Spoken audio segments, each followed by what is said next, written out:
Ini lumayan murah harganya. Ini gampang banget sih. Ini yang nggak masuk Indonesia. Ini Swift generasi yang baru. Jadi dia model pintu belakangnya tuh udah kayak S1.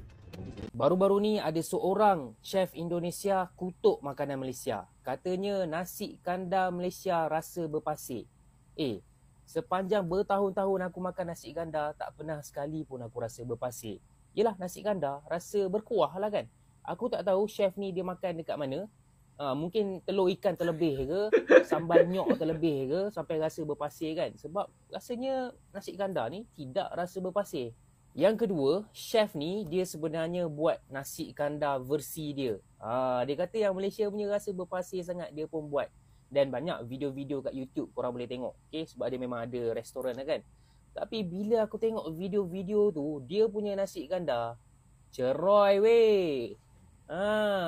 Korang tahu tak ceroy ni apa? Ceroy ni tak pekat lah. Tak pekat nasi kandar. Dia kena pekat ni, kuah ni. Kuah kicap, kuah kari campur-campur memang kena pekat. Mana ada ceroy lagu tu. Dok kata nasi kandar Malaysia berpasiak. Hang punya pun ceroy. Yang ketiga, aku sebenarnya kenal chef ni. Sebab aku pernah je layan MasterChef Indonesia. Aku kenal lah Stephanie ni, Lord Adi, Jazz. Aku kenal. Dan seingat aku, chef yang menang ni, dia power dekat dessert tau. Jadi aku agak terkejut jugalah dia buka restoran nasi kandar. Untuk chef Stephanie, hang mai Malaysia, mai Penang, hang kena nasi kandar tengok. Berpasiak tak berpasiak. Okey, itu saja guys. Korang macam biasa yang nakkan update isu semasa, info terkini, tekan butang follow dia kat sini. So ni adalah lauk-lauk yang special dekat Hussein ni. Kita ada nasi biryani, nasi minyak, kita ada ayam bawang yang sedap, kita ada ayam madu, kita ada kari udang, kari sotong, kari ikan, kari ketam. Kita ada sotong goreng, udang goreng, kambing warwal pun ada. Sayur, kita ada 1, 2, 3 jenis sayur. Dan kari dia kita ada 8 ke 9 jenis kari yang kita boleh campur. Assalamualaikum warahmatullahi wabarakatuh. Apa kabarnya sahabatku semua? Masih bersama di konten reaksinya Bang Toha Channel yang terviral, yang terupdate, yang terviral. Ya Allah, lidah kok sulit untuk bercakap ini. Nah, isu semasa ini ada juara MasterChef Indonesia yang mengatakan nasi kandar berpasir ketika dia membandingkan antara masakan nasi kandar yang dia masak dan nasi kandar yang ada di Malaysia. Mbak Stephanie namanya. Beliau menjadi perbincangan hangat di media sosial karena ucapannya yang dinilai kontroversi. Kalau pendapat saya, ucapan seperti itu harusnya tidak patut diucapkan kepada seseorang yang sudah juara MasterChef Indonesia. Lebih-lebih, beliau ini juga mempunyai follower yang cukup lumayan banyak. Seorang yang profesional harusnya tidak mengucapkan hal seperti itu. Kalau memang tidak cocok di lidahnya ketika makan nasi kandar di Malaysia, ya cukup bilang saja, saya agak kurang cocok. Dan perlu saya modifikasi ketika saya masak nasi kandar versi masakan saya sendiri. Kalau seperti itu kan lebih elok, lebih bijak dibandingkan Anda harus mengucapkan, nasi kandar masakan saya lebih sedap daripada nasi kandar yang ada di Malaysia itu kayaknya agak berpasir karena pakai bumbu yang serbuk-serbuk. Pada faktanya, nasi kandar yang ada di Malaysia merupakan salah satu hidangan makanan yang paling nikmat, yang paling banyak disukai berbagai pelancong dari belahan dunia. Tidak hanya dari Indonesia saja, bahkan influencer, TikToker dari Indonesia ketika datang ke Malaysia pasti akan mencicipi nasi kandar yang beraneka jenis, kuah-kuahnya yang begitu sangat pekat, kemudian lauknya yang jumlahnya hampir-hampir tidak terhitung.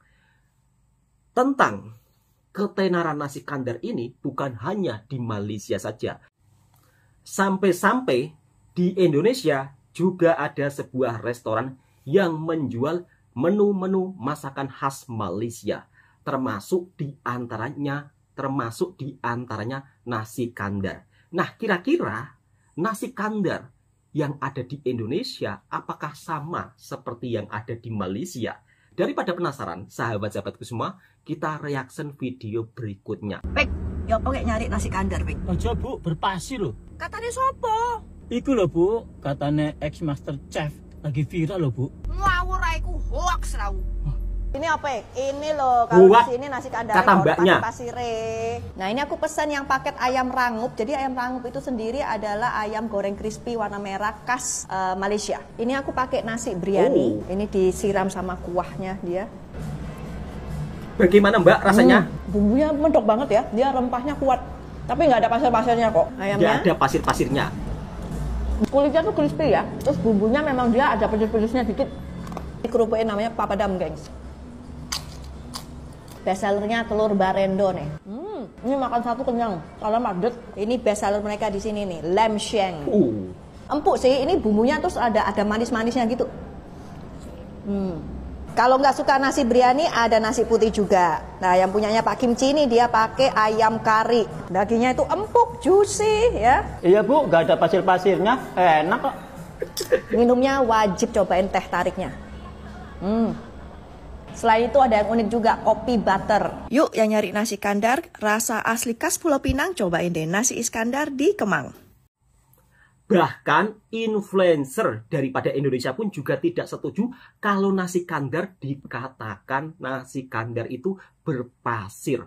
Hoak, kata mbaknya yang tengah makan nasi kandar yang ada di Indonesia, dan beliau pun juga sangat teruja rasa nasi kandar. Mungkin mbaknya belum pernah datang ke Malaysia. Sekali-kali coba datang ke Malaysia Mbak, biar mbaknya lebih menikmati sensasi kenikmatan makan nasi kandar original yang ada di Malaysia. Karena nasi kandar begitu sangat enak dan lezat, sampai-sampai di Indonesia pun juga ada sebuah restoran yang menjual nasi kandar. Akan tetapi kalau saya lihat dari segi nasi kandar yang ada di Indonesia, nampaknya berbeda jauh dengan nasi kandar yang ada di Malaysia. Dari segi kuahnya, nampaknya nasi kandar yang ada di Indonesia itu kuahnya agak cair-cair ya. Kemudian dari segi lamsengnya juga kuahnya agak begitu cair. Kalau di Malaysia kan begitu pekat.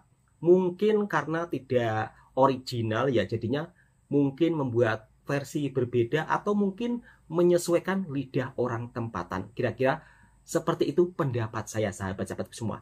Nah, di edisi kali ini Bang Toha juga akan mereaction sebuah video dari seorang pelajar Indonesia. Ternyata beliau ini begitu sangat menyukai mobil buatan Malaysia. Dan kenapa dia lebih memilih mobil buatan Malaysia? Dan seperti apa mobil-mobil yang ada di Malaysia? Apakah benar memang mobil-mobil yang ada di Malaysia ini ketinggalan zaman? Kata siapa?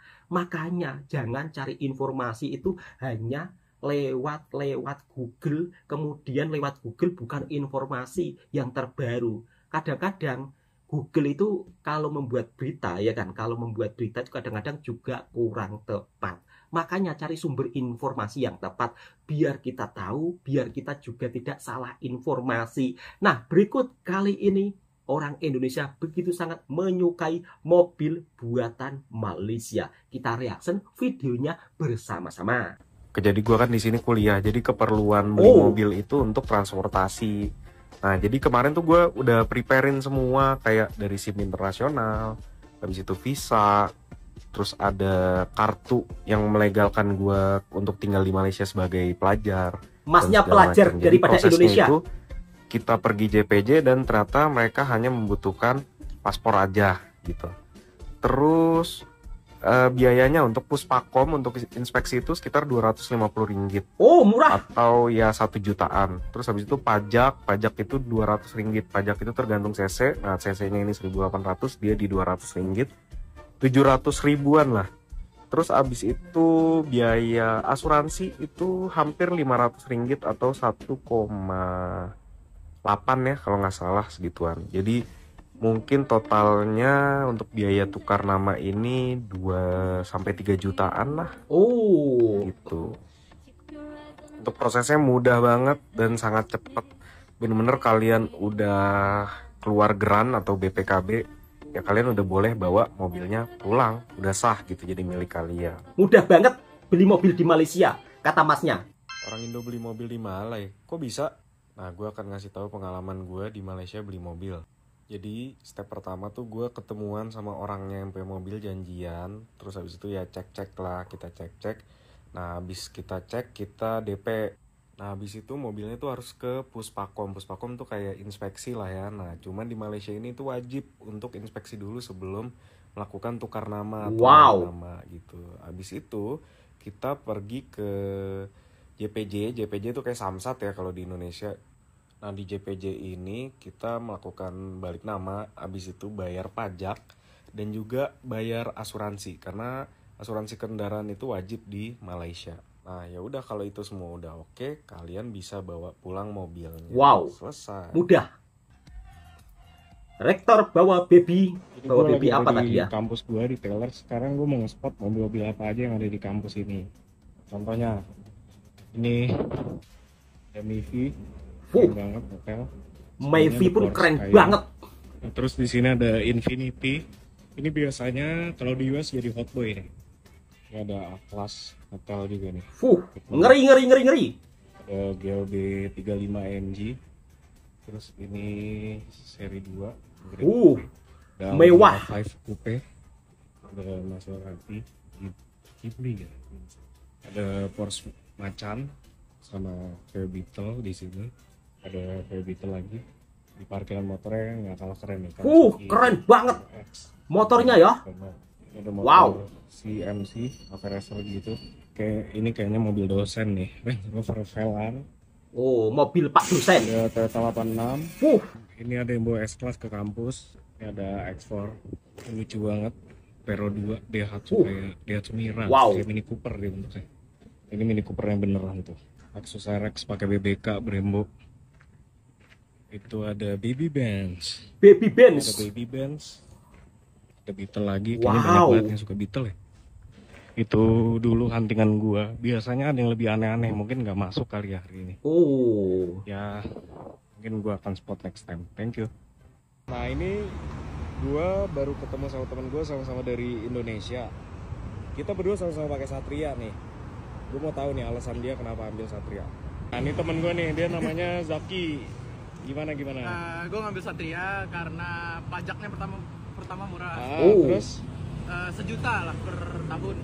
Terus spare part banyak sih karena mobil lokal kan. Iya betul. Dan cc kecil hemat sih, walaupun gak hemat ya. Oh ini 1.3 ya? Iya 1.3. Tapi convert GTI. Ya, ini original. Aduh, ini lain cerita ini. Nah jadi alasan gue juga kurang lebih sama. Kenapa gue ngambil Satria pada awalnya karena emang mobilnya yang pertama harganya terjangkau. Kedua spare partnya murah. Road tax-nya, insurance-nya juga murah, masih terjangkau semua lah gitu. Jadi nggak pusing kalau ngerawat ini. Dan ini juga nggak ada di Indo ya. Nggak ada di Indo. Gen 1 ini nggak ada di Indo. Jadi kayak kita ngerasain punya mobil yang emang nggak bakal kita bisa cobain di Indo gitu. Di Indonesia ada mas. Thank you. Yuk aman. Ada nanya F81 di sini ada, tapi F81 kan konvertan. Stylenya F81 bener, tapi nggak tahu mesinnya juga dikonvert apa enggak. Ini stance-nya proper semua, ngecas banget gua liatnya.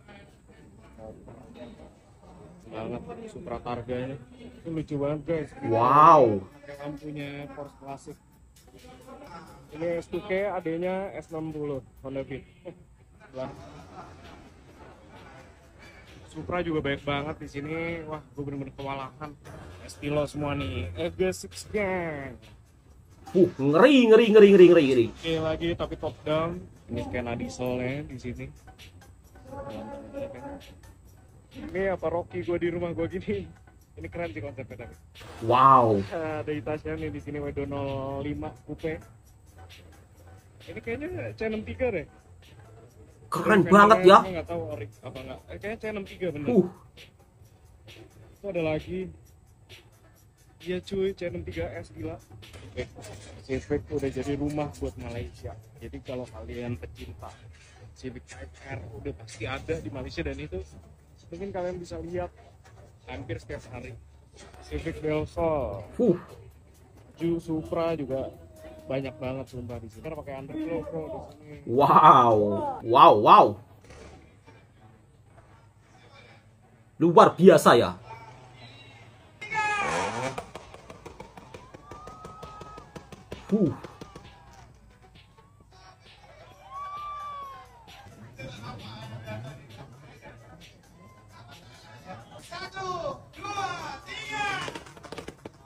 Wow. Wow, wow, luar biasa. Ternyata mobil-mobil yang ada di Malaysia begitu sangat keren-keren dan membuat orang Indonesia kagum dengan hal itu. Dan kenapa orang Indonesia yang berada di Malaysia, khususnya masnya yang berpelajar di Malaysia, lebih memilih membeli mobil buatan Malaysia? Karena di Indonesia katanya nggak ada. Tetapi mobil Satria Mas di Indonesia itu juga ada, tetapi yang punya jarang ya. Jadi atau gimana sih? Jadi di Indonesia itu ada Mas, tapi yang punya itu jarang-jarang atau mungkin bisa dihitung. Kemudian alasan berikutnya Masnya membeli mobil Satria karena pajaknya murah. Kemudian selain pajaknya murah, untuk spare-partnya juga murah-murah. Itulah tanggapan Masnya ketika membeli mobil buatan Malaysia, dan juga shock ya akan mobil yang ada di Malaysia, dikira di Indonesia itu nggak ada, tetapi di Indonesia ada. Oke, hanya cukup ini saja yang bisa saya berikan informasinya dan reaksinya dan faktanya. Mobil di Malaysia juga tidak kalah mewah dan tidak kalah menarik sahabat-sahabatku semua. Dan mobil buatan Malaysia yang terbaru pun juga cantik-cantik, bagus-bagus. Cukup sekian videonya. Semoga video ini bisa memberikan informasi dan hiburan buat para sahabatku semua. Tentunya jika sahabat-sahabatku suka dengan videonya Bang Toha Channel, silahkan tekan tombol merahnya, subscribe, like, komen, dan bagikan ke sahabat-sahabat Anda semua. Assalamualaikum warahmatullahi wabarakatuh.